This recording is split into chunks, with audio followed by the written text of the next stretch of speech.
Sneezing. No doubt you've been doing a lot of it over the past few weeks, and with the bulk of allergy season still ahead of us, there's more to be ahead for sure. This week, we're looking at the science of the sneeze. Now, when organisms like viruses or harmful bacteria find their way into our systems, our bodies try to flush them out. And to our noses, irritants like pollen are treated the exact same way. When you inhale through your nose, air interacts with your nasal mucosa, and when that lining gets irritated by dust or pollen, our immune system produces antibodies. Congestion, itching lead to coughing, and your brain's way of saying, we need this out now.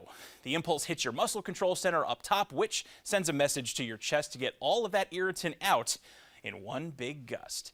It's been said that sneezes clock in at nearly 100 miles per hour, but a 2013 survey study, found out it's a much tamer 10 miles per hour on average, depending on your lung capacity. That's about the same speed as a cough. On the flip side, though, coughs produce about 3,000 droplets compared to a sneeze's 40,000.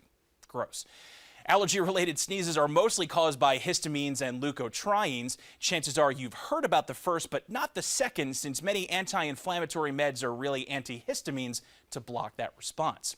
One of the stranger sneeze triggers, though, involves a sudden, intense change in sunlight. That's called the photic sneeze reflex, but the official name is, and I quote here, autosomal dominant compelling helioophthalmic outburst syndrome. Not very subtle when you look at the acronym that you wind up with after that. About 18 to 35% of people have that genetic trait, by the way. And one last thing, don't try to hold in a sneeze. You won't exactly blow your head up like they say on the playground, but you could rupture your eardrums. Better out than in. Just make sure that you shield others from those 40,000 droplets. With this week's Moment of Science, I'm Brian Bachman. Thanks, Brian. Well, a new entry into